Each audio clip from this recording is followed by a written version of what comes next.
Officer is now in the session hall. Shall we all rise? Good morning, everyone. The 40th regular session is now called to order.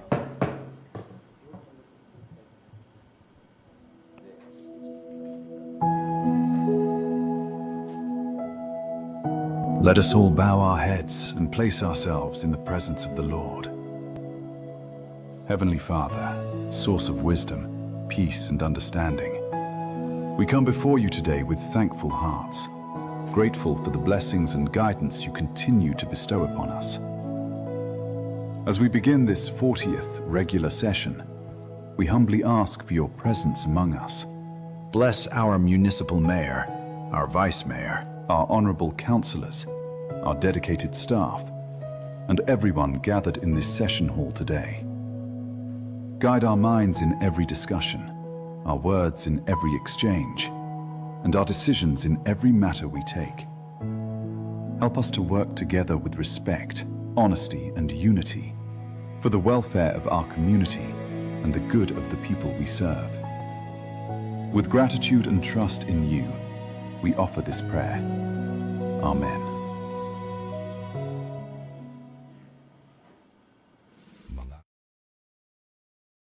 Mga kababayan, ang pambansang awit ng Pilipinas. Kayang magiliw, telas ng sinakanan, alam ng puso, sa dikit mo'y buhay. Lupang hinirang, tuyag ka ng magiting, sa manlulupin, di ka pasisingil, sa dagatang tutok sa simoy at sa langit mong pagaw, ay hinagang tulad, awit sa pagkayang minamahal. Ang isang ng matawad mo'y tagumpay na naghihindig, ang bituin at araw niya kailan pang ay di magdidinig. Luman ang araw ng walhagit pagsinta, buhay langit sa piling mo. Ang inigaya ng pagkay mga amin, ang mamatay ng dahil sa'yo. Of panunumpa sa katapatan ng watawat, may we have Honorable Buntuyan. Itas natin ating kanang kamay at sabay-sabay nating bigkasin ang panunumpa ng katapatan ng watawat. Ako ay Pilipino, buong husay sa katapatan.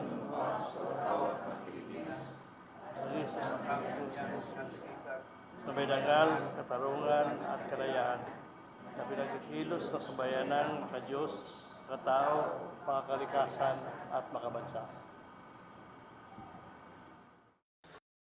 Anak ng sakot at bato, naglayang isang dugo ng Pilipino. Iba't ibang tribong pinanggalingan, di hadlang sa pagtaguyod ng matibay na mamamayan. Mula mundo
pang tahanan, ito'y isang biyaya. Likas na mayaman, ng pain ay masagana. Bigyan pugay ang bawat, lumikha ng tagumpay. Sa hirap at ginhawa, kami kaagapan. Polomolok tahanan,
For the recitation of the Councilor's Creed, may we have Honorable Ante. I request the honorable members of the 20th Sangguniang Bayan to please raise your right hand for the recitation of Councilor's Creed. In unison, please. I am a Philippine councilor, mandated by law to enact measures and ordinances that redound to the general welfare of the constituents, in the pursuit for happiness, peace, and prosperity. I believe in public service above self as the guiding principle of my official act. And as I tread the pathways of local legislation, may the Almighty guide my mind and heart that I shall true to my constituents and to the Filipino people, so help me God.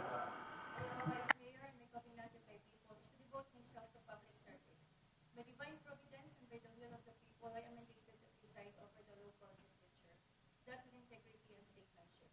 I shall lead the local legislature to enact measures and ordinances for the common good, and fulfill my people's aspirations for happiness, peace, and prosperity. May the Almighty God help me consecrate myself for the people I am called to serve. Please take your seats. Secretariat, please call the roll.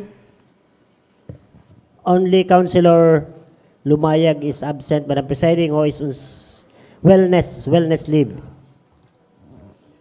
For that, let's proceed.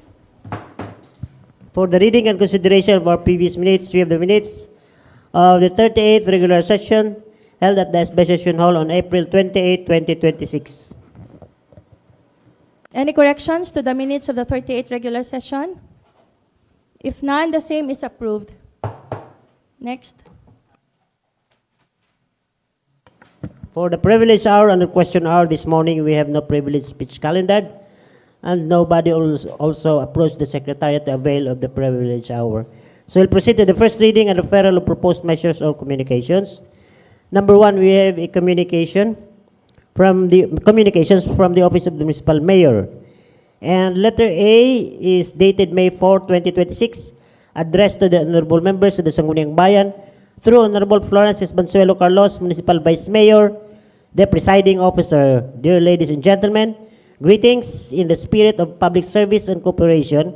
The Municipality of Polomolok, represented by Municipal Mayor Honorable Bernie de Palencia, has prepared a deed of donation in favor of Pablo Valencia National High School, Polomolok, South Cotabato, represented by its principal, Mr. Jeruel D. Dagsan. The donation covers the school stage valued at 500,000 pesos, intended to enhance the learning environment and support school activities for the benefit of the students and the community. In view of the foregoing, the undersigned respectfully requests the honorable members of the Sangguniang Bayan to consider the passage of a resolution authorizing the Municipal Mayor, Honorable Bernie de Palencia, to execute the deed of donation and sign all pertinent documents relative to the donation of a stage at Pablo Valencia National High School. Attached herewith is the deed of donation for your review and consideration. In public service, signed Bernie de Palencia, Municipal Mayor. The same is urgent unless the Committee Chair on Education states otherwise. Letter 1B.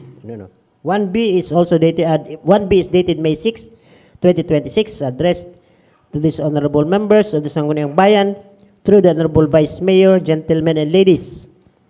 Respectfully requesting the honorable members of the 20th Sangguniang Bayan for the urgent passage of the following resolutions. 1. Resolution respectfully requesting His Excellency President Ferdinand R. Marcos Jr.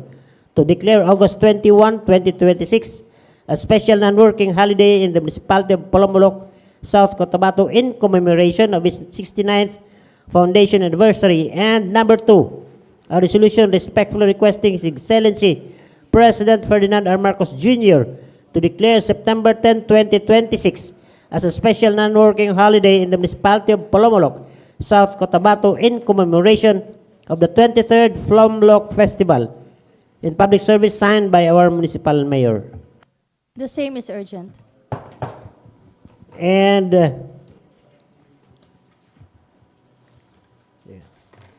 C, letter C is also dated May 6, 2026, addressed to this august body. Through the Honorable Vice Mayor, ladies and gentlemen, I am submitting to you the proposed calendar year 2026 General Fund and Economic Enterprise Supplemental Budget number 1 of the municipality in the total amount of 89,119,833 pesos and 44 centavos for legislative authorization. It is earnestly requested that this will be taken as urgent. Thank you and more power. Signed by our municipal mayor. The same is urgent. And letter D is dated May 7 of current year, addressed to this august body through the Honorable Vice Mayor. Gentlemen and ladies, greetings. In line with the municipality's continuing commitment to safeguard the health and well-being of the children and to strengthen preventive health care services, the local government unit of Polomolok supports the full implementation of the National Immunization Program, or NIP, of the DOH. Thus, there is a need to pass an ordinance to institutionalize the NIP in the municipality of Polomolok and appropriate funds for its effective implementation. In view of the foregoing, the undersigned respectfully requests the honorable members to consider the passage of the ordinance entitled "An Ordinance Supporting the Full Implementation of the National Immunization Program, or NIP, of the DOH in the municipality of Polomolok and appropriating funds for the purpose." Attached herewith is the draft ordinance for your review and consideration. Signed for on behalf of our municipal mayor, Calixto Bisalada, the OIC mayor. We'll go to the Committee on Health. And letter E is also dated May 7, 2026, addressed to this august body through the Honorable Vice Mayor. Gentlemen and ladies, greetings. The Mahintana Foundation Incorporated has formally requested the updating of the existing MOA between the LGU of Polomolok and the Mahintana Foundation Incorporated for the continued implementation of the Health Plus program in the municipality. The Health Plus program operates through the Health Plus Shop in a Shop, HPSIS or SIS, initiative at the Polomolok General Hospital or PGH, and through the Rural Health Unit, Polomolok East Community Clinic, providing affordable and quality medicines and medical supplies, particularly to the indigent population. In view of the foregoing, the undersigned respectfully requests the honorable members of the Sangguniang Bayan to consider the urgent passage of a resolution authorizing the municipal mayor, Honorable Bernie de Palencia, to enter into an updated MOA with the Mahintana Foundation Incorporated for the continued implementation of the Health Plus program in the municipality of Polomolok. Attached herewith are the draft MOA and the pertinent documents for your review and consideration. Signed for on behalf of our municipal mayor, Calixto B. Salada, municipal councilor, and the OIC, the then OIC municipal mayor. This will be taken as urgent. And then number 2 is fiscal year 2026 General Fund Annual Budget of Barangays Lapo, Maligo, Pagalungan, and Rubber. And number 3 is calendar year 2026 Sangguniang Kabataan Annual Budget of Barangay Pagalungan. Number 2 will go to the committees on Barangay Affairs and Finance, the lead committee, Finance. Number 3 will go to the committees on Youth and Finance, the lead committee, Youth. And 4, 5, 6, 7, 8, 9, 10, 11, 12 are all barangay ordinances of Barangay Landan. And number 4 is entitled an ordinance mandating all pregnant women to stay at the Barangay Health Center, health facility 1 week prior to the expected date of delivery and providing penalties for non-compliance thereof. And then followed by ordinance number 2, an ordinance instituting a permit system for fruit buyers operating within Barangay Landan to safeguard residents, agricultural produce, and prevent unauthorized trade. And number 3 is an ordinance mandating all Pantawid Pamilyang Pilipino or 4Ps, indigenous peoples, IPs, beneficiaries in Barangay Landan to establish a backyard garden, construct and maintain a sanitary toilet, and designate one representative for an annual blood donation activity and providing penalties for violation thereof. And number 4 is an ordinance establishing the best performing Purok Award in Barangay Landan and providing guidelines, criteria, and incentives therefore. And number 5 is an ordinance providing quarterly rice subsidy among bedridden and unemployed person with disability or PWDs and disadvantaged senior citizen residents of Barangay Landan. And number 6, an ordinance establishing a plant a malunggay in every balay program, requiring all households of Barangay Landan to plant at least one malunggay tree in their backyard to promote health and sustainability in the community. And number 7 is an ordinance granting retirement benefit to all barangay workers of Barangay Landan and appropriating funds therefore. And number 8 is an ordinance prohibiting malicious gossip or chismis and providing penalties thereof. And lastly, an ordinance providing financial assistance for Islam feasts in the barangay and appropriating funds therefore. Number 4 will go to the Committee on Health. Number 5 will go to the Committee on Agri. Number 6 will go to the Committee on Social Services. Number 7 will go to the Committee on Legal Matters. Number 8 will go to the Committee on Social Services. Number 9 will go to the Committee on Health.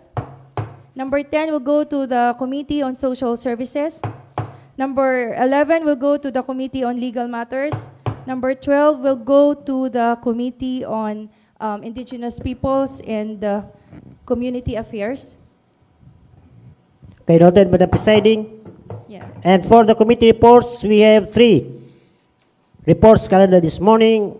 First of which is the joint report or the committee report from the Committee on Environmental Protection, Natural Resources, Ecological and Solid Waste Management, and Disaster Risk Reduction and Climate Change. Subject, communication from the Office of the Municipal Mayor dated April 6, 2026, respectfully requesting this august body for the urgent passage of resolution authorizing the Municipal Mayor, Honorable Bernie de Palencia, to enter into a MOA with the various stakeholders for the implementation of the Center Island Cleanup and Maintenance Drive with the respective jurisdictions along the Polomolok National Highway.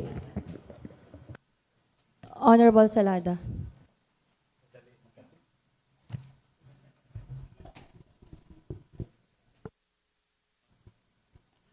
Good morning, everyone.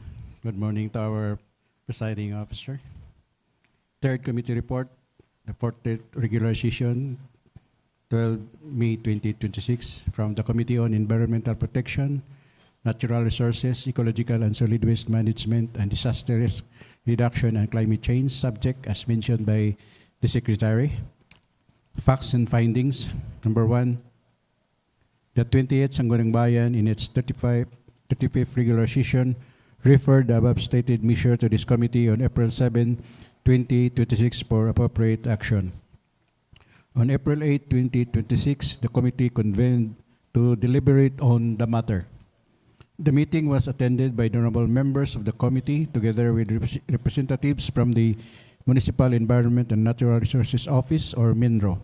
Third, during the deliberation, it was agreed that the conduct of the Center Island Cleanup and Maintenance Drive shall be scheduled every Thursday at 6 a.m. in view of the temporary closure of LGU offices on Fridays and shall revert to every Friday at 6 a.m. once normal municipal operations is resumed.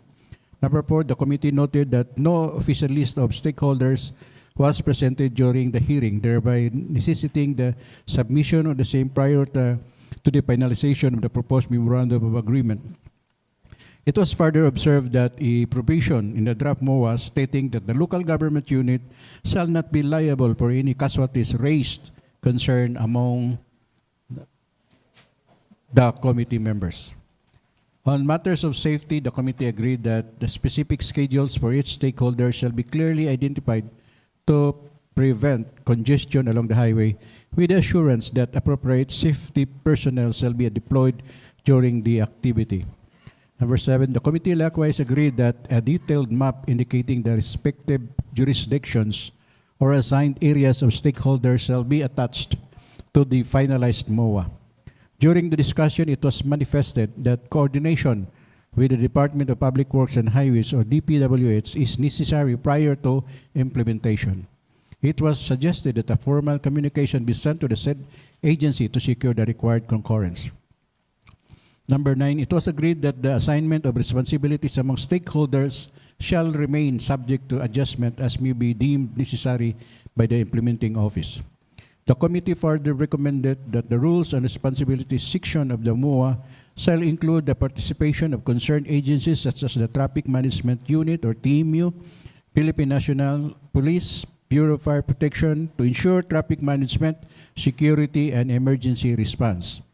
On technical concerns, particularly soil-related matters, it was agreed that coordination shall be made with the Bureau of Fire Protection and that such responsibility shall not be delegated to stakeholders, but instead including the official communication to the concerned agency. Number 12, the installation of reflectorized devices or traffic cones at both ends of the center island was recommended to enhance visibility and ensure road safety. Number 13, with respect to landscaping, the committee agreed that large plants currently planted along the center island shall be removed and replaced with bougainvillea to be maintained at a maximum height of 2 feet and arranged horizontally regardless of color variations to ensure uniformity and visibility. Number 14, the Minro reported that a proposed supplemental budget amounting to 4 million pesos was requested. However, only approximately 1,500,000 may be made available, which may be utilized to address the concerns of the Honorable Sangguniang Bayan members and beautification efforts in preparation for upcoming evaluations. Number 15, it was noted that the barangay evaluation is scheduled in May 2026 while the provincial evaluation is set in August 2026, thereby necessitating the timely implementation of the proposed activity. Number 16, after due deliberation, the committee finds the proposed measure necessary to promote environmental protection, public safety, and the overall beautification of the municipality of Polomolok. Recommendations to adopt this committee report. Number 2, to pass a resolution authorizing the municipal mayor of Polomolok, the Honorable Bernie D. Palencia, to enter into a memorandum of agreement with various stakeholders for the implementation of the Center Island Cleanup and Maintenance Drive within the respective jurisdictions along the Polomolok National Highway, subject to compliance with observations and amendments raised during the committee deliberations. To consider this matter as an urgent measure into this session. Reported by yours truly, Dr. Calixto Bisalada, concurred by Honorable Billy Bert C. Baitos Jr., Honorable Ligaya R. Lucido, Honorable Jerome Wayanti, Honorable Elias G. Ubero. So I move, Madam Presiding. Said report is adopted. Next. Next is a joint report from the Committee on Finance, Budget and Appropriations and Committee on Youth and Sports Development. Subject, Calendar Year 2026 SK Annual Budget of Barangays Bintong and Cannery Site.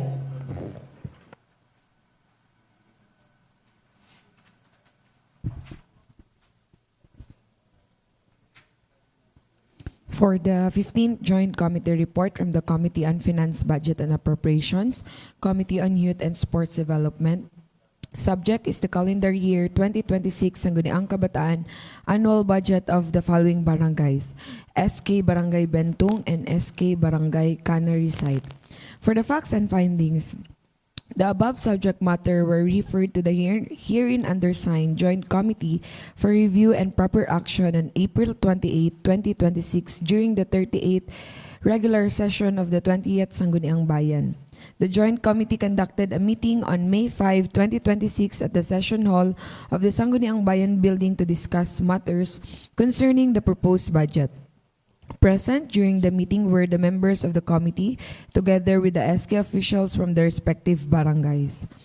Upon deliberation, the Joint Committee found the following facts. For the SK Barangay Bentong, that the barangay concerned has an annual budget of 435,293 pesos and 20 centavos, sourced from the 10% SK share of the barangay's 2026 general fund. The aforementioned budget was appropriated as follows. For the General Administration Program, amounting to 158,000. For the Capability Building, which emphasizes leadership training, amounting to 112,293 pesos and 20 centavos. For the Health and Sports Development, amounting to 135,000. For equitable access to quality education amounting to 10,000. For gender sensitivity amounting to 5,000. For anti-drug abuse amounting to 5,000. And for environment protection, climate change adaptation, and disaster risk reduction and resiliency amounting to 10,000 pesos. With a total expenditure program of 435,293 pesos and 20 centavos. Councilor Octavio emphasized that the SK Treasurer must liquidate transaction immediately after releasing funds. A common problem in barangays is the loss of supporting documents over time. And Councilor Falcon emphasized the needs for administrative precision to avoid the legal pitfalls of negligence, urging the SK officials to be meticulous in their duties to prevent future litigations or audit issues. It is strongly recommended that the SK of Barangay Bentong adopt a proactive approach to resource mobilization. Beyond their internal 10% fund, the SK should establish linkages with the Philippine National Police, Mahintana, and other government agencies to secure technical expertise and speakers for seminars, thereby allowing their local budget to be utilized more efficiently for direct program cost. For the SK Barangay Canary site, that the barangay concerned has an annual budget of 4,705,424 pesos and 70 centavos, sourced from the 10% SK share of Barangay's 2026 General Fund. The aforementioned budget was appropriated as follow. For the General Administration Program amounting to 2,310 pesos and 2,310,424 pesos and 70 centavos. For economic empowerment or youth employment and livelihood amounting to 50,000. For environmental protection, climate change adaptation, and disaster risk reduction and resiliency amounting to 265,000. For peace building and security amounting to 70,000. For social inclusion and equity amounting to 270,000. For good governance amounting to 640,000. For health and sports development amounting to 570,000. For education, equitable access to quality education amounting to 530,000 with a total expenditure program of 4,705,424 pesos and 70 centavos. It was observed during the deliberation that multiple officers and members of the SK Barangay Canary site attended the budget hearing. The participation was not limited to the SK chairperson and treasurer alone, but included other SK council members as well. This level of participation was positively recognized by members of the deliberating body, particularly Honorable Falcon, who emphasized that budget deliberation should involve broader participation from the SK Council rather than relying solely on a few officers. During the deliberations, concerns were indirectly raised regarding barangays experiencing financial difficulties and budget-related issues. Members of the body stressed the importance of proper financial management and responsible allocation of funds. The body emphasized that SK programs should not merely be implemented for compliance purposes or for the sake of producing outputs. Rather, programs should be meaningful, responsive, and beneficial to the youth and the broader community. For the recommendations, with the foregoing considerations and there have been no more discussions and or objections thereto, the Joint Committee agreed to recommend the following. First, to adopt this committee report. Second, to pass a resolution approving the calendar year 2026 Sangguniang Kabataan annual budget of Barangay Bentong and Barangay Canary site. And third is to consider the said resolution as one of the urgent measures in today's session. Reported by yours truly, concurred by the chairperson of the Committee on Finance, Budget and Appropriation, Honorable Eleazar Giovero, Vice Chairperson of the Committee on Finance, Budget and Appropriation, Honorable Calixto B. Salada, Member of the Committee on Finance, Budget and Appropriation, Honorable Joe R. H. Falcon, Member of the Committee on Finance, Budget and Appropriations, Honorable Billy Bert C. Baitus, and Vice Chairperson of the Committee on Youth and Sports Development, Honorable Ligaya R. Arbisido, Member of the Committee on Youth and Sports Development, Honorable Jerome Y. Ante, and Member of the Committee on Youth and Sports Development, Honorable Dave M. Amor. So I move, Ms. Presiding. Said report is approved. Next. The last report is from The Committee on Housing, Land Utilization, Zoning, and Urban Planning, Public Works, and Utilities subject communication from the Office of the Municipal Mayor dated March 30, 2026, requesting the honorable members of the Sangguniang Bayan for the urgent passage of a resolution authorizing our municipal mayor, Honorable Bernie de Palencia, to execute the deed of donation and sign pertinent documents for the donation of the Bliss property covered by TCT number 145-2023-000134 to 52 households currently residing therein. Honorable Baitus.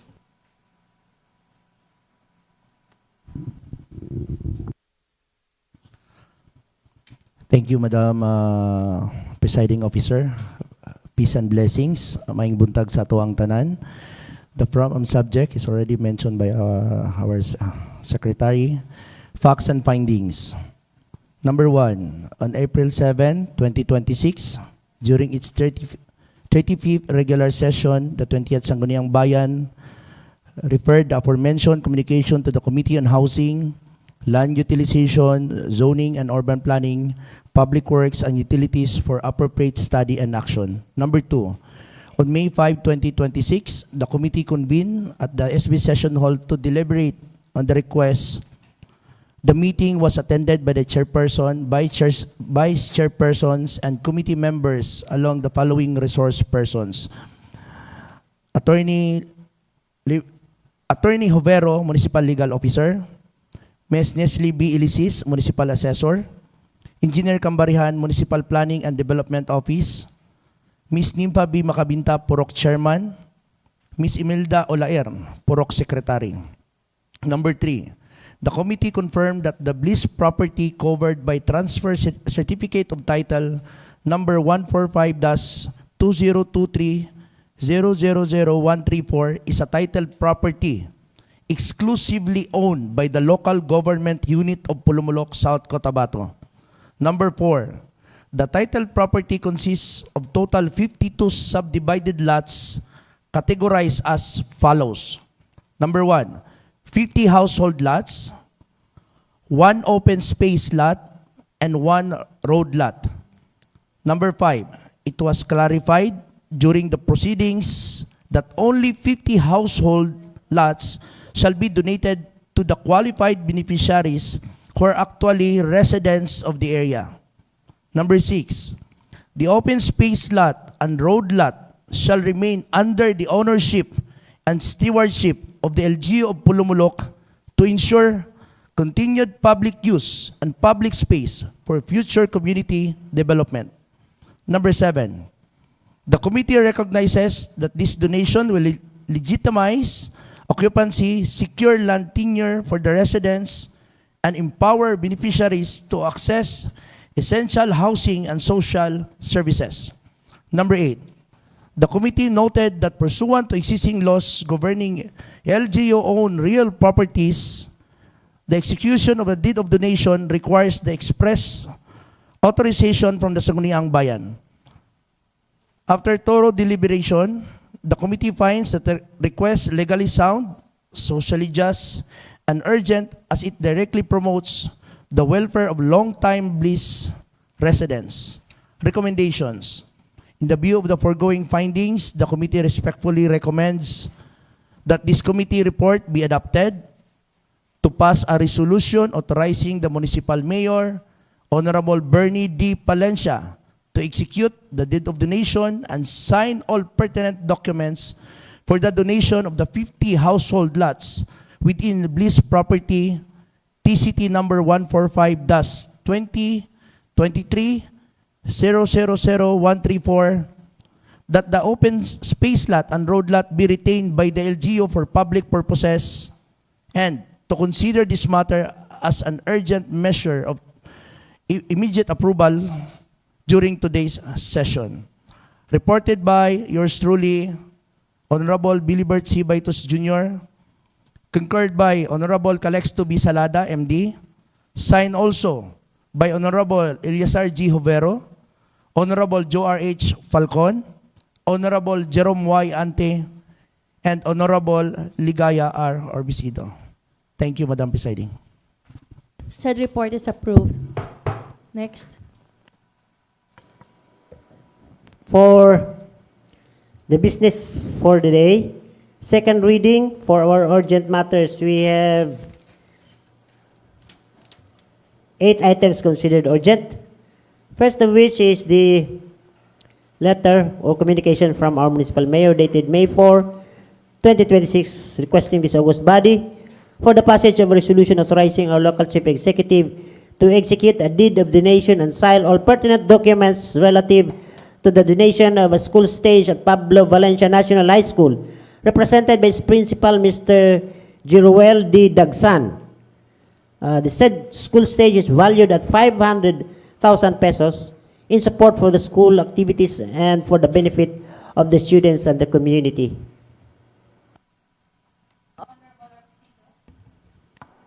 Thank you, Madam Presiding, and good morning to all, to everybody in this hall.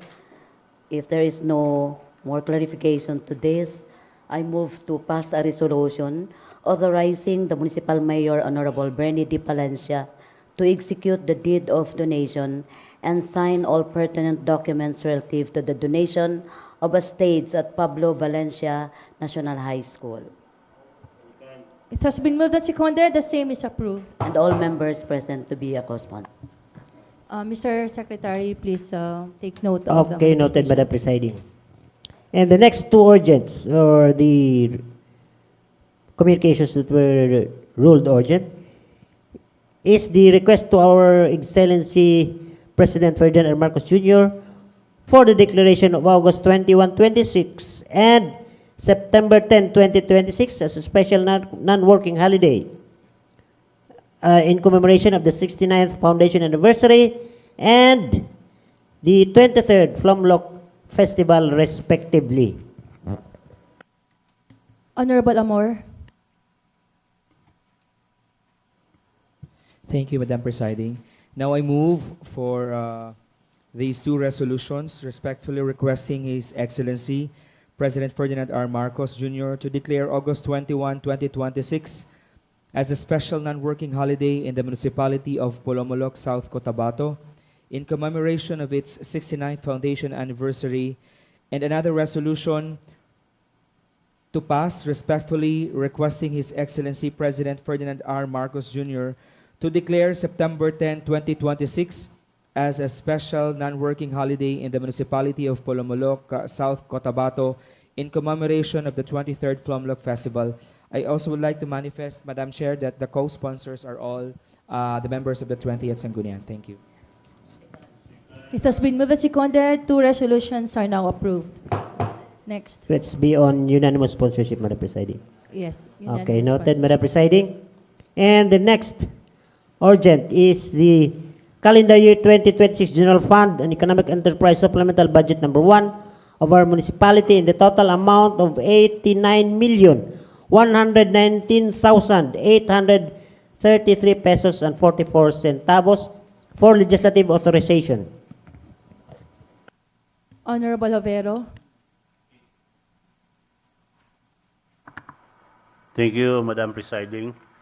So, before I move, I would like to read the funding sources of our supplemental budget number 1, fiscal year 2026. For the funding sources, fund actually available, current surplus, unappropriated, 62,074,414.12 centavos.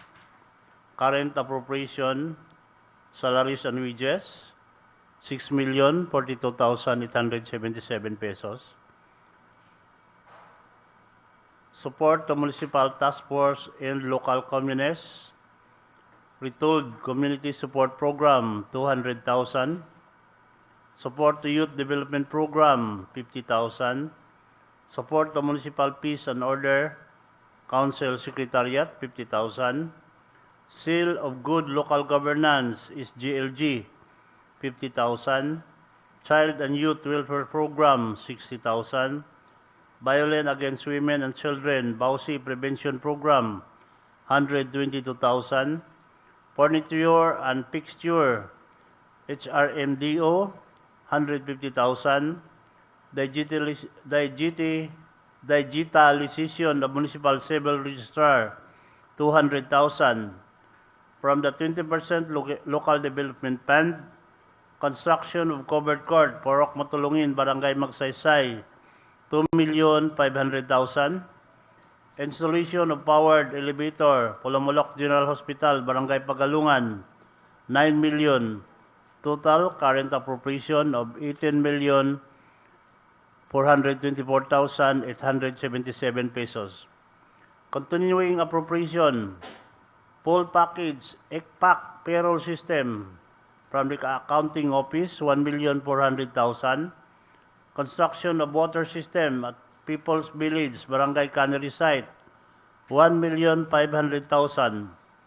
Installation of solar-powered water system at Alnamang, Barangay Palkan, 1,625. Installation of solar-powered water system at Barangay Cruising Palkan, 1,625. Construction of covered court, Porok Aquino Barangay Cannery Site, 2,290,000. Project equity to 2023 and 2024, 2,290,000 pesos.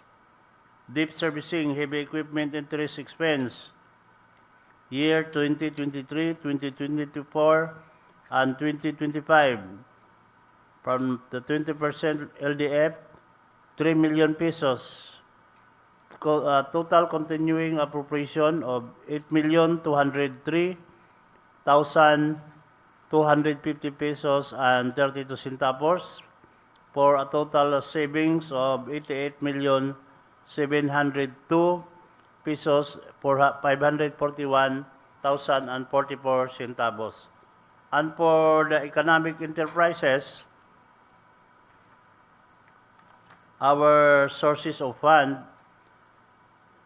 from market operation, current appropriation of 18,957 pesos from the salaries and wages regular, other supplies and material expense, 140,000 for a total savings of 158,957 pesos, which was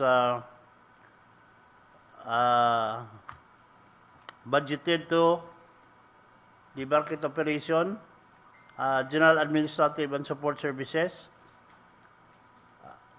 maintenance and other operating expense, semi-expendable machinery and equipment expense of 50,000, semi-expendable furniture, fixture and books expense, 100,000, repair and maintenance, semi-expendable machinery and equipment, 5,000. Repair and maintenance, semi-expendable furniture, fixture, and books expense, 3,957 pesos for a total of 158,957 pesos. And also, another source of funding from the slaughterhouse operation, savings from salaries and wages regular in the amount of 193,335 pesos, which was budgeted to general administrative and support services, training expense 50,000, semi-expendable machinery and equipment expense 95,000, semi-expendable furniture, fixture and books expense 40,000, repair and maintenance, semi-expendable machinery and equipment 5,000, repair and maintenance, semi-expendable furniture, fixture and box expense, 3,335 pesos for a total of 193,335 pesos. And also, another funding source for our economic enterprise, the cemetery operation, current appropriation of other supplies and material expense, 30,000. Fuel and oil lubricant expense, 15,000. Repair and maintenance transportation equipment of 20,000 for a total of savings of 65,000, which was funded to the General Administrative and Support Services also, maintenance and other operating expense, semi-expendable machinery and equipment expense 60,000, repair and maintenance semi-expendable machinery and equipment of 65,000.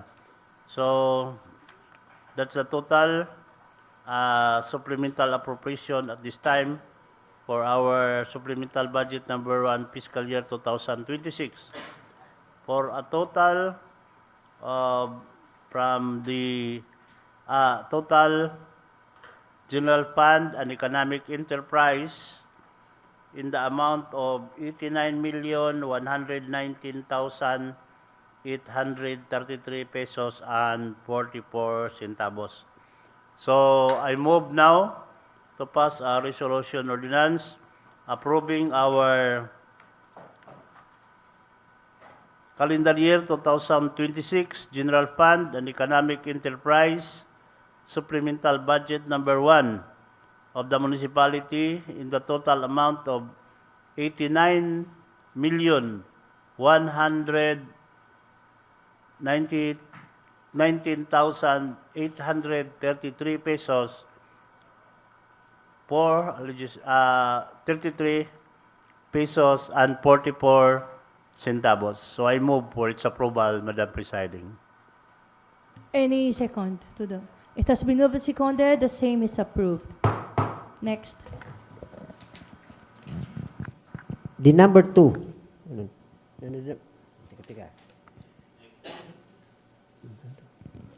Number 4. Number 4 urgent is the request of our municipal mayor for the urgent passage of resolution authorizing our local chief executive to enter an updated MOA with the Mahintana Foundation Incorporated for the continued implementation of the Health Plus program in the municipality. Honorable Salada. Thank you, Madam Presiding. I think this is a renewal of the Health Plus. So I move now to pass a resolution authorizing the municipal mayor, Honorable Bernie D. Palencia, to enter into an updated memorandum of agreement with Mahintana Foundation Incorporated for the continued implementation of the Health Plus program in the municipality. It has been moved and seconded. The same is approved. Next. The number 5 is also the request of our municipal mayor for an authorization to enter into a MOA with the various stakeholders for the implementation of the Center Island Cleanup and Maintenance Drive with the respective jurisdictions along the National or the Polomolok National Highway. Honorable Salada. Thank you, Madam Presiding. I move now to pass a resolution authorizing the municipal mayor of Polomolok, Honorable Bernie D. Palencia, to enter into a memorandum of agreement with various stakeholders for the implementation of the Center Island Cleanup and Maintenance Drive within their respective jurisdictions along the Polomolok National Highway. It has been moved and seconded. The same is approved. Next.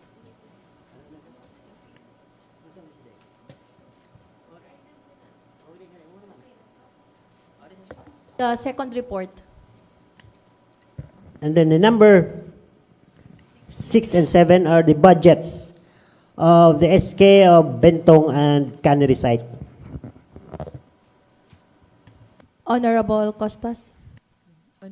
On omnibus motion, I move for the approval of the resolution approving the calendar year 2026 Sangguniang Bayan annual budget of Barangay Bentong, Polomolok South, Cotabato, amounting to 435,293 pesos and 20 centavos, and for the SK Barangay Cannery site, amounting to 4,705,424 pesos and 70 centavos. Author by Honorable Eleazar Giovero, co-author by yours truly, and co-sponsors all committee members. So I move, Ms. Presiding. It has been moved and seconded. The same is approved. And the last urgent is the request of our municipal mayor for the urgent passage of a resolution authorizing our local chief executive to execute a deed of donation and sign pertinent documents for the donation of the Bliss property covered by TCT number 145-202-3000-134 to the 52 households currently residing therein. Honorable Baitus. Once again, thank you, Madam Presiding. I move now to pass a resolution authorizing the Municipal Mayor, Honorable Bernie D. Palencia, to execute the deed of donation and sign all pertinent documents for the donation of the 50 household lots within the Bliss property covered by TCT number 145-2023-000134, owned by the local government unit of Polomolok, South Cotabato, provided that the open space and road lots are retained by the LGU for the public use.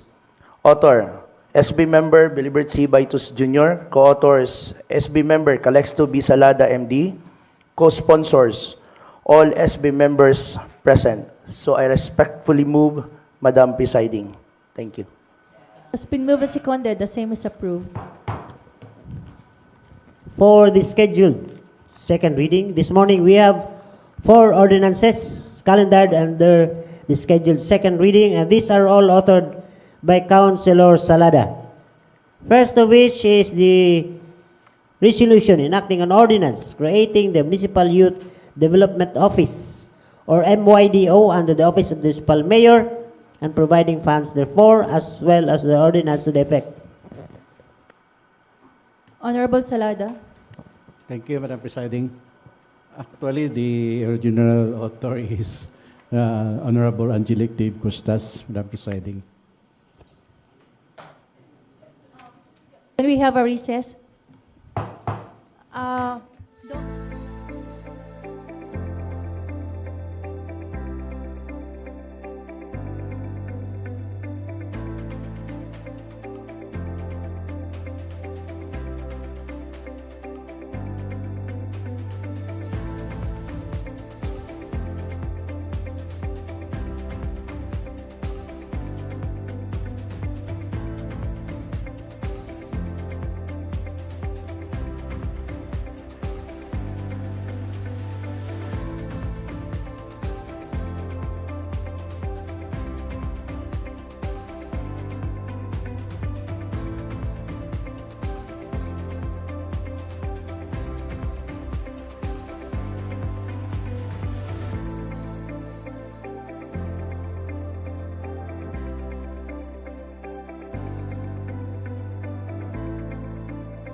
Thank you, Madam Presiding.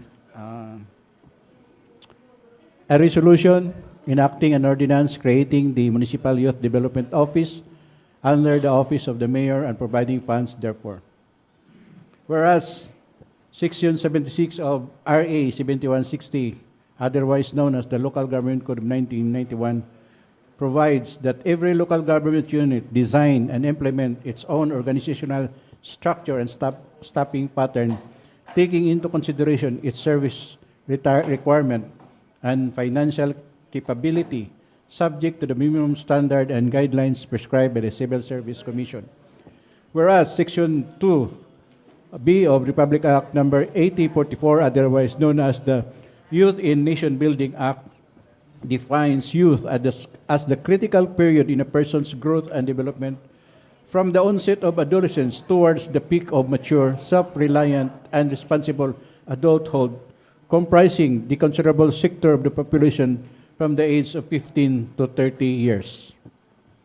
Whereas Chapter 3, Section 23 of RA 1072, otherwise known as the Sangguniang Kabataan Reform Act of 2015, and the Department of Interior Local Government Memorandum Circular number 2017-36, mandate the creation of a Local Youth Development Office, or LYDO, and the organization of a Local Youth Development Council LYDC in every province, city, and municipality to ensure the wide and multi-sectoral youth participation in local governance.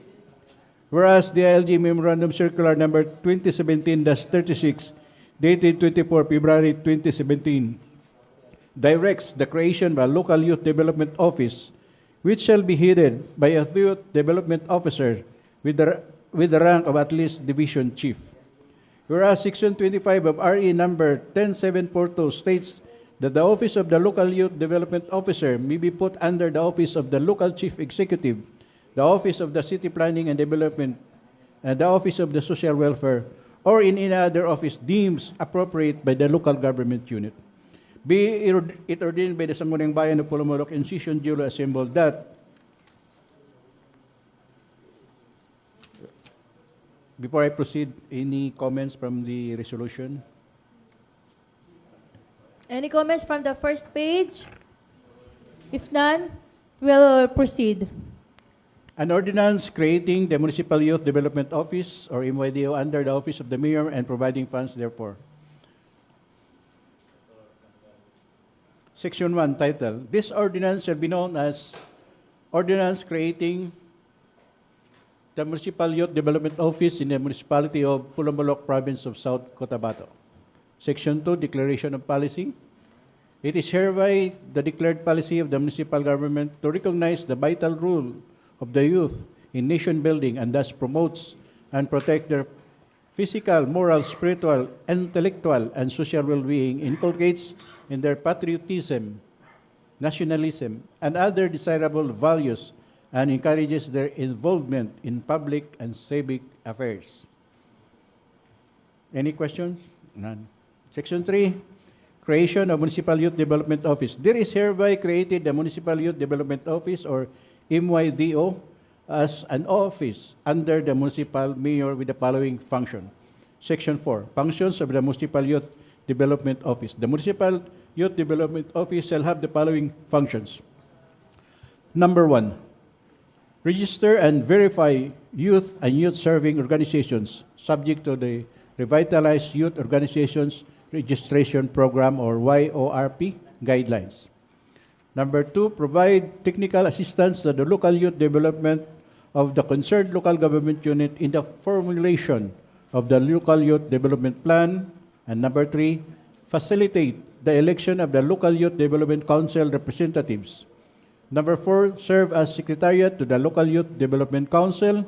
Number 5, conduct the mandatory and continuing training SK officials and local youth development council members in accordance with the programs jointly designed and implemented by the Commission and the DILG.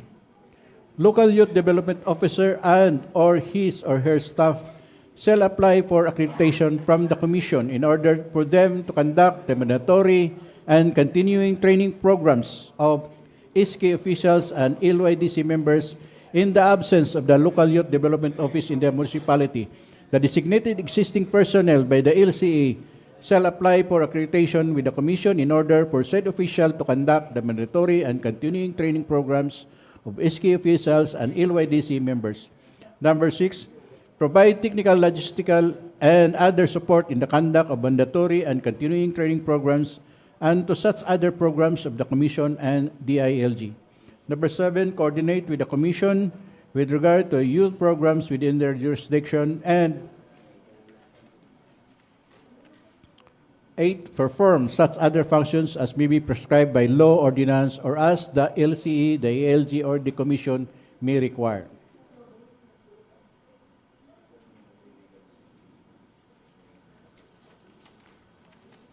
Appropriations. The newly created office is made part of the local government of Polomolok and shall be automatically funded from the fund of the municipality. Section 6, repealing clause, all ordinances, executive orders, rules, and regulation or part thereof issued by the Sangguniang Bayan or by the office of the mayor inconsistent with or contrary to provisions of this ordinance hereby repealed or modified accordingly. Number 7, separability clause. If any part of provisions of this ordinance is held unconstitutional or invalid, other parts or provisions thereof which are not affected shall continue to remain in full and effect. Effectivity. This ordinance shall take effect after the approval of the municipal mayor and after 15 days from the date of a copy of the Sangguniang Panlalawigan. Tama? Any questions? If none, you may move Madam Chair. now, Honorable Salada. Madam Chair. Yes, Honorable This is a point of Buntuyan. clarification, Madam Chair. Di natin ibutang ang ang unsay yang salary ani sa MYD, Madam Chair. Wala ba nabutang salary grade? In the next ordinance, The next ordinance. Sa next Na- ordinance, ha? Finance Cap. Okay. Nag-plug. Separated Oo, siya. separate. Oo.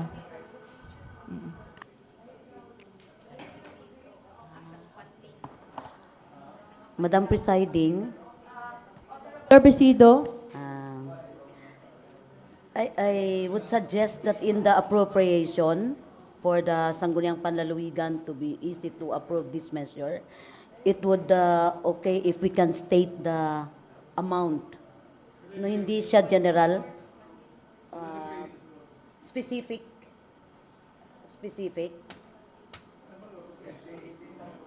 Can we have it initial amount of for the operation of the office? Or okay lang sa office, sa item. Sa next na lang na ordinance.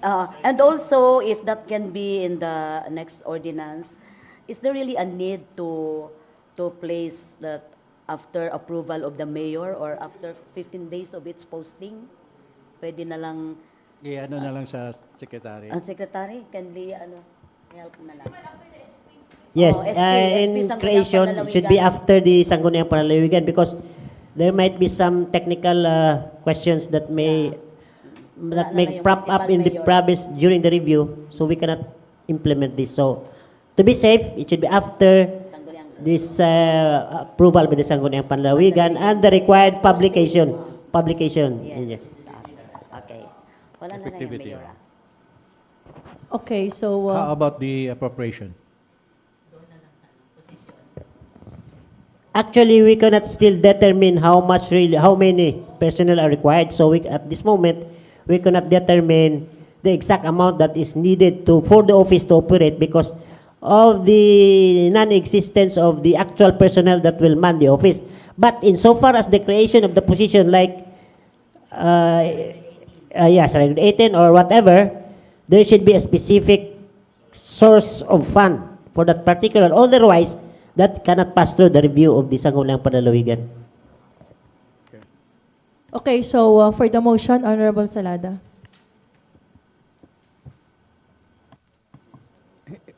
If there are any questions, clarifications?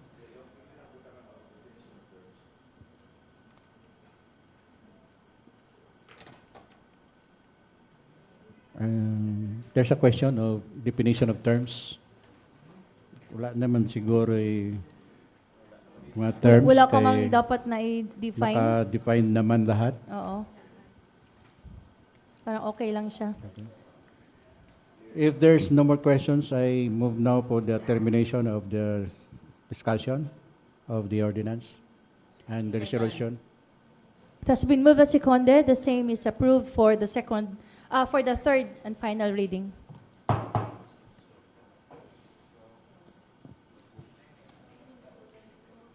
The next ordinance is a resolution enacting an ordinance creating the position of Youth Development Officer 3, salary grade 18 in the plantilla of the Municipal Government of Polomolok, Province of South Cotabato, prescribing its functions, duties, and responsibilities, and appropriating funds thereof. Whereas Article 2, Section 13 of the 1987 Philippine Constitution provides that the state recognizes the vital role of the youth in nation building and shall promote and protect their physical, moral, and spiritual, intellectual, and social well-being. Whereas Section 76 of RA 7160, otherwise known as the Local Government Code of 1991, provides that every local government unit design and implement its own organizational structure and staffing pattern, taking into consideration its service requirement and financial capability, subject to the minimum standard and guidelines prescribed by the Civil Service Commission. Whereas Section 2B of Republic Act Number 8044, otherwise known as the Youth in Nation Building Act, defines youth as the critical period in a person's growth and development from the onset of adolescence towards the peak of mature, self-reliant, and responsible adulthood, compromising the considerable sector of the population from the age of 15 to 30 years. Whereas Chapter 3, Section 23 of RE 10742, otherwise known as the Sangguniang Kabataan Reform Act of 2015, and the Department of Interior and Local Government Memorandum Circular Number 2017-36, mandate the creation of a local youth development office and the organization of a local youth development council in every province, city, and municipality to ensure the wide and multi-sectoral youth participation in local governments. So, be ordained by the Sangguniang Bayan of Polomolok in session, you will assemble that an ordinance creating the position of Youth Development Officer 3, salary grade 18 in the plantilla of Municipal Government of Polomolok, Province of South Cotabato, prescribing its functions, duties, responsibilities, and appropriating funds thereof. Ano bang tama? Thereof, therefore. Therefore.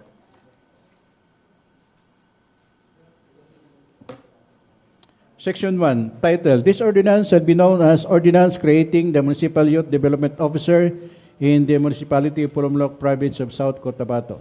Section 2, creation of position. There is hereby created the position of Youth Development Officer 3, salary grade 18. This was consulted with the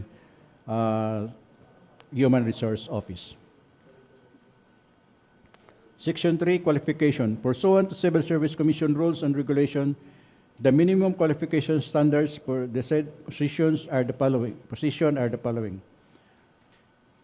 Youth Development Officer 3, salary grade 18, education, bachelor's degree, experience, 2 years relevant experience, training, 8 hours of relevant training, eligibility, career service, or professional second level eligibility. Qualified ka ba? Saglit, Doc. Any bachelor's degree lang ito or bachelor's on PE or something? Any bachelor's degree.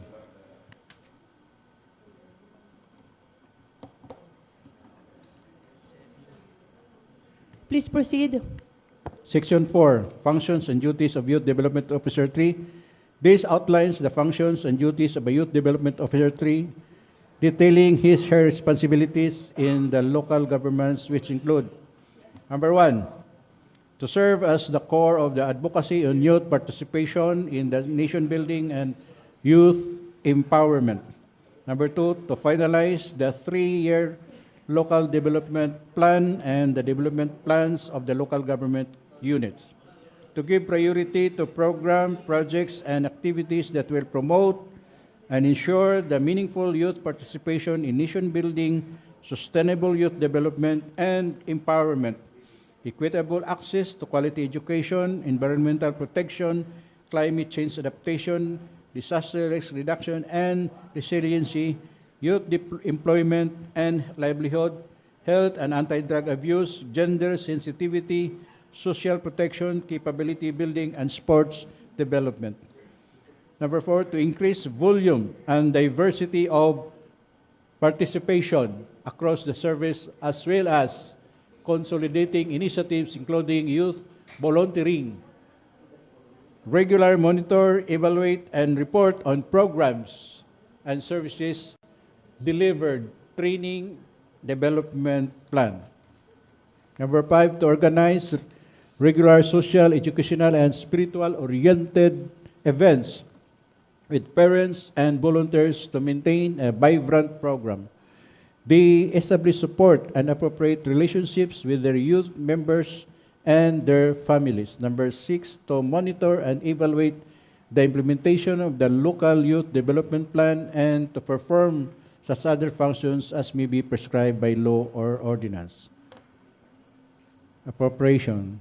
The newly created position is made part of the plantilla of the local government of Polomolok and shall be automatically funded from the personal services of the fund of the municipality. Section 6, repealing clause, all ordinances, executive orders, rules, and regulations or part thereof issued by the Sangguniang Bayan or by the office of the mayor inconsistent with or contrary to the provisions of this ordinance hereby repealed or modified accordingly. Separability clause. If any part or provision of this ordinance is held unconstitutional or invalid, other parts of or provisions thereof are not affected. I think you can forgo with section 7 and 8, Doc. You can forgo reading that.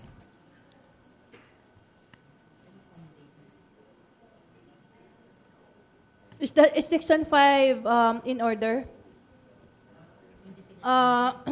May we ask the author to rephrase the section on appropriation? There should be proper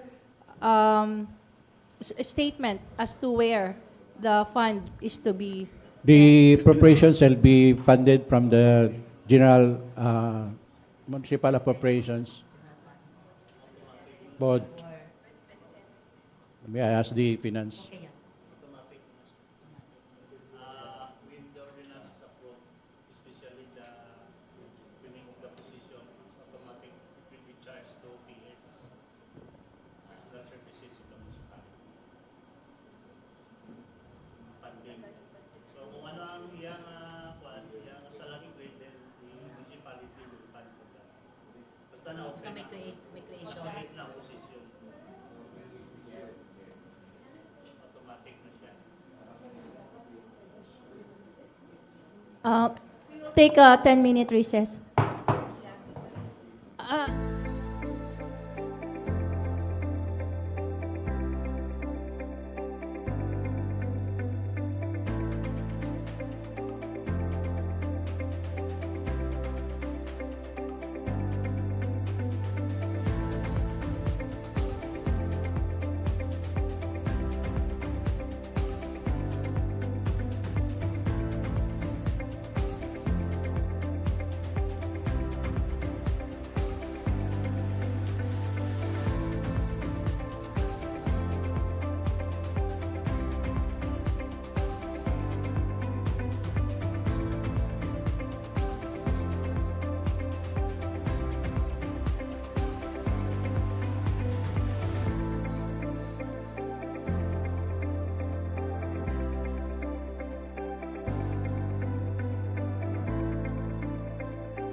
Honorable Salada.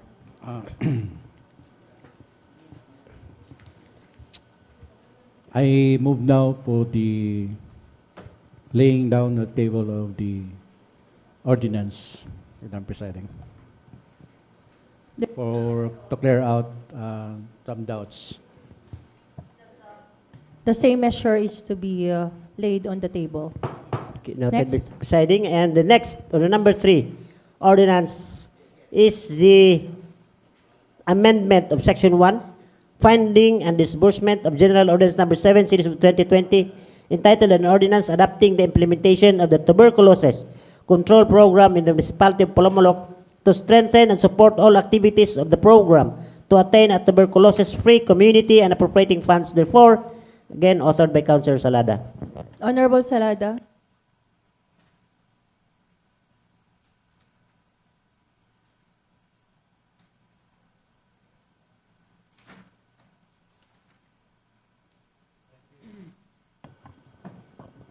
Thank you, Madam Presiding.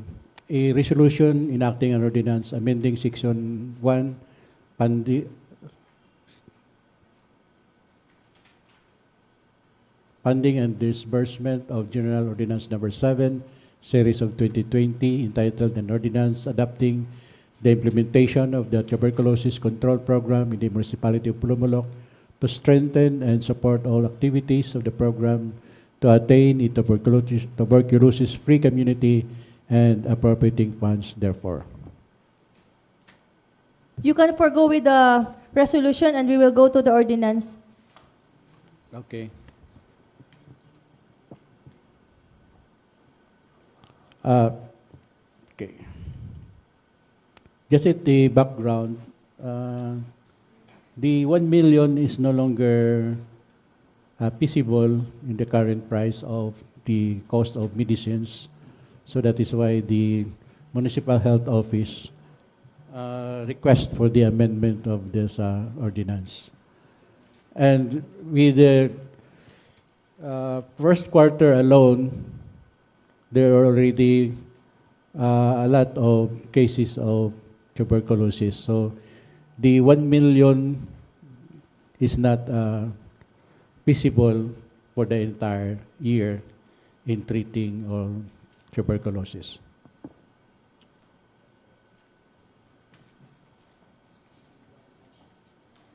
It's good that there's an annual increment of 10% because it's a hassle for every year we will increase the appropriation. So, Honorable Salada, for the motion. Any questions from the body before the motion? Okay, if none, Honorable Salada for the motion. I move now to pass the resolution amending Section 1, Funding and Disbursement of General Ordinance Number 7, Series of 2020, entitled an ordinance adopting the implementation of the tuberculosis control program and the municipality of Polomolok to strengthen and support all activities of the program to attain a tuberculosis-free community and appropriating funds. Therefore, and if there is no questions with regards to the ordinance, I move the termination of the discussion of this ordinance. And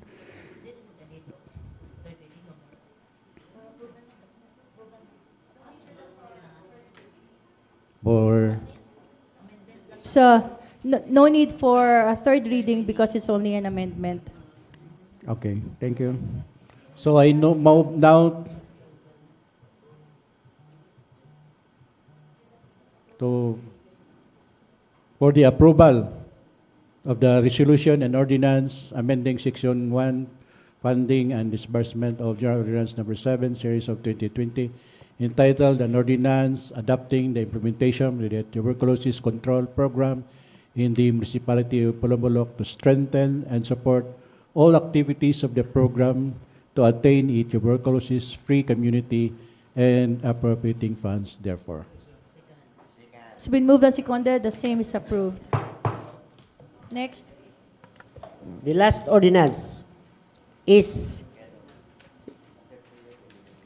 amendment of Ordinance Number 10, Series of 2024, entitled an ordinance prescribing fees, charges, and rates for room accommodations, medicines, pharmaceuticals, various facilities, all medical services, and medications at the PGH of the Municipality of Polomolok, South Cotabato, adopting and approving the implementation of additional healthcare services at the PGH. Again, authored by Councilor Salada.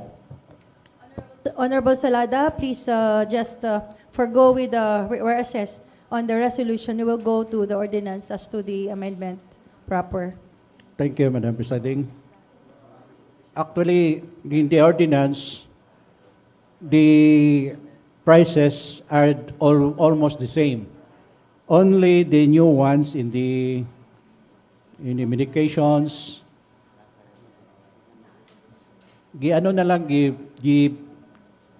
gipasok pa lang lahat para pag makita mo, hindi ka na magbalik doon sa previous ordinance. So, lahat ng nakaano sa previous ordinance, gikopya na lang din dito, gilagyan na lang yung gi-amend na lang yung mga bagong mga gamot na pinasok nila na hindi nasali sa previous ordinance. As well as the services like the CT scan na wala pa noon, kaya gipasok dito, as well as the cost of the photocopy of the another copy of the CT scan kasi mas mahal kasi yung magpa-photocopy ng previous results of the CT scan. Ang mga pricing niya is based naman sa PhilHealth case rates. Kaya they want to maximize the 70% share para sa PhilHealth, no? Kasi yung 30 sa doctors yun, sa PF, yung 70 para sa facility. So, in order to maximize na the same lang din ang amount, kasi nag-increase na ngayon ang case rate sa PhilHealth, no? So, likewise, sa pneumonia, noon 15,000 lang, ngayon 29,000 na. So, moderate rates. At ngayon nga, marami nang, last April 30, meron na namang increase sa case rate sa PhilHealth sa maternity, sa delivery, normal delivery, from 9,000 to 29,000 na ang package. From cesarean section, tumaas na rin. From 30,000 to 50,000 plus na ngayon. No? So, kaya nga, medyo tinaas nila ng konti yung mga charges para maabot natin yung package na 70% sa PhilHealth. Pero hindi pa kasali dito yung sa normal delivery at saka sa cesarean section kasi bago lang nag-submit ang PhilHealth ng increase sa case rate ng normal delivery, cesarean section, as well as the DNC or dilatation and curettage, your RASPA. Na? Clarification, Doc. Anong gamit ng Doc? May BB oil scented? Bakit may BB oil lightly scented?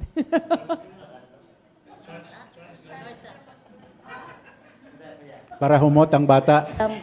Madam Presiding, anyway, Doc, all these increases are chargeable to PhilHealth. PhilHealth, Maximize lang. i-maximize lang. Kasi mayroon tayong mga underpayment na nangyari kasi kaya hinanglan maabot natin yung kasi tumaas yun ang case rate, no? So i-maximize natin. Sayang man ka-undercharge. Kung ano lang yung na-consume mo kasi, ang babayaran lang din ng PhilHealth.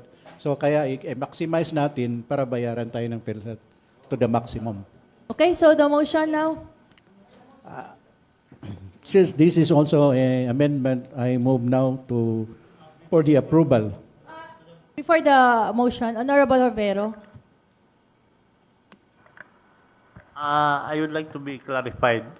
Kay bago man tong mga rate sa PhilHealth sa maternity, na-include na to, Doc? Wala pa kay just only April 30 lang sila nag-submit ang PhilHealth. I-include to na lang. I-include to na lang para isa na lang katrabaho. Wala pa take formal communication kasi sa ano, sa hospital.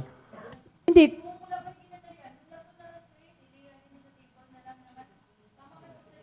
Polavero. Pwede man. Oo. Ha? Kay masila lang sila. Pwede man siguro. Include na lang next. Kamo. So the author will coordinate with the PGH so that we can have I this move for a next. 5-minute recess. Madam. Okay. 5-minute recess.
Madam Presiding, ano lang muna natin para mag-meeting pa sila, sa kanila i-submit yung final amount ng package sa maternity package, no?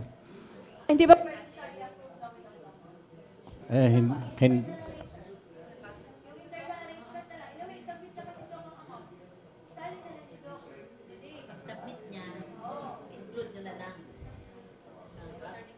Oo.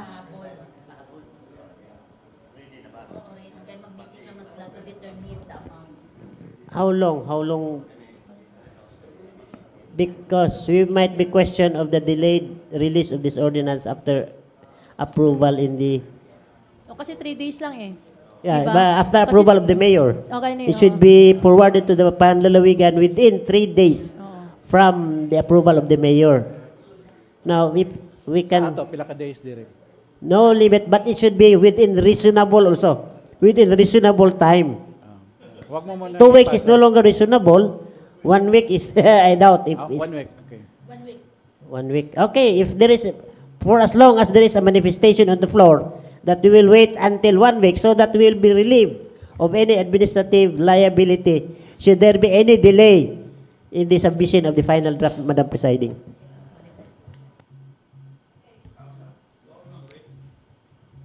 So, is that clear? Lay down na lang. Okay? If you want to lay it down, so please have the motion. I move now to the laying down of this approval of this ordinance, Madam Presiding, and be calendared in The measure at hand is to be laid on the table. Next. For the third and final reading, we now proceed to the votation of the ordinance authored by Councilor Rovero establishing the Polomolok Four-Piece Protection and Support Ordinance, providing mechanisms for the protection of beneficiaries, prescribing prohibited acts and penalties, and for other purposes. Vero.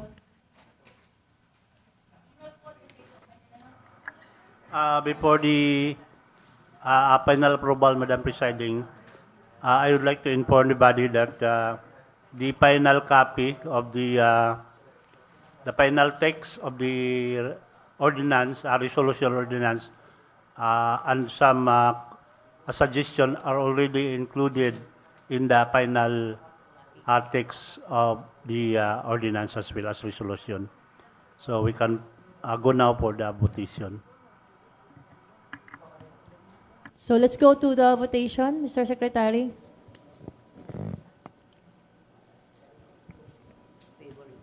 So who are in favor? May we have a roll call votation? Okay.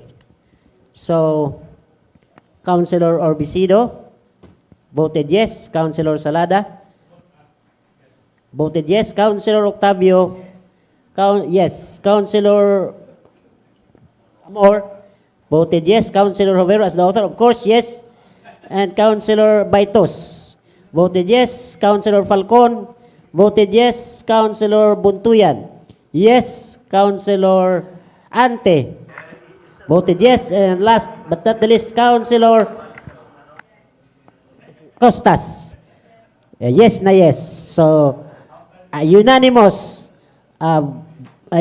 voted yes, Madam Presiding. So the same is approved.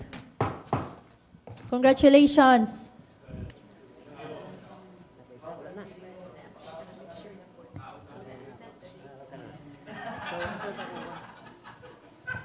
Kambing Malubero after.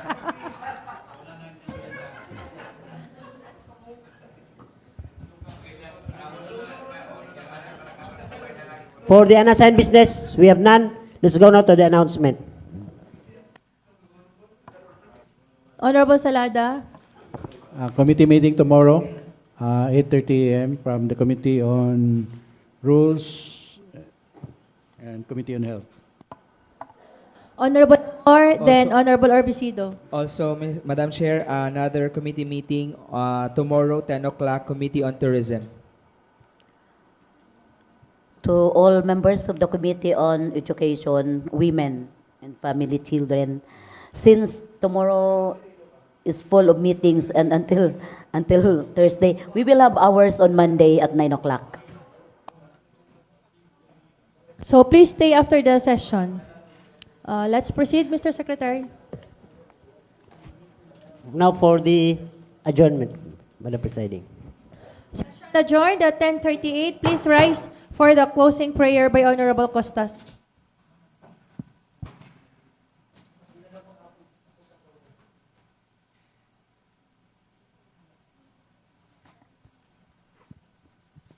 Let us pray in the name of the Father, and of the Son, and of the Holy Spirit. Amen. We thank you, Lord, for guiding us throughout this session of the 20th Sangguniang Bayan. Thank you for the wisdom shared, the ideas discussed, and the unity that allow us to carry out our responsibility for the good of our municipality. As we conclude today's meeting, we humbly ask that you continue to bless our leaders with integrity, clarity of mind, and compassionate of hearts. May every decision made be rooted in fairness, transparency, and genuine service to our constituents. Grant us the strength to fulfill our duties with dedication and courage. Help us remain instrument of peace, progress, and positive change in our community. As we leave this hall, keep us safe in our journeys and guide us in all that we do. We offer everything to you, Lord, with gratitude and trust. In Jesus' name we pray, amen.